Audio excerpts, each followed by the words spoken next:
naye. Sasa unajua mwanetu, ngoja nifanye maelekezo fulani hivi nitembee. Ila na wewe kama makini sawa?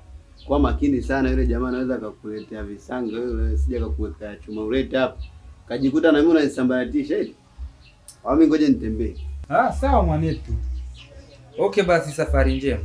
Shemeji, basi nikutakie safari njema. Sasa ina shida bwana. Nashukuru. Hapa. Asante.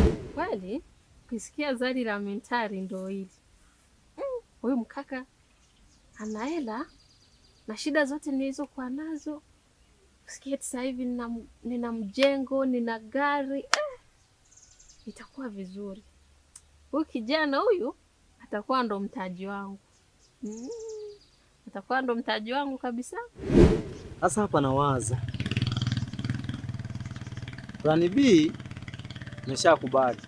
Sasa nafanyaje? Na dem nimemwambia sina mke. Picha linaanza akifika nyumbani akakuta nina mke, nafanyaje? Sasa hapa cha kufanya kwa akili haraka haraka, niende nipige tungi, nijifanye nimelewa, nikienda nyumbani anishangae na mfukuza mchana kweupe. Yaani nampigia ule wimbo wa Masanja. Pepo pepo kemea pepo, pepo la uzinzi kemea pepo. Sasa mimi ni pepo la mwanamke, atanikubali tu huyu mshamba. Anataka kuniharibia mtoto mzuri yule, nyuma ameumbika. Jamani, Mungu anajua kuumba. Sasa hapa akisha nipa kama 2,000,000 hivi, nafungua saluni yangu. Sijakaka. Namwambia how baby naumwa, ananitumia hata 500,000 vimilioni. Nikishaona nimefikisha milioni kama 10 hivi na nikawa na biashara yangu ya saluni, namtema na achana naye kabisa. Huo ndo mpango. Namwacha.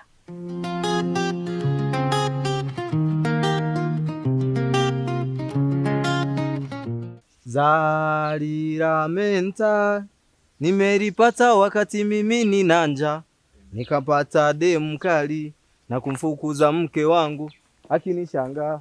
Zali la menta limetokea wakati mimi nina njaa, nikapendwa na demu kali na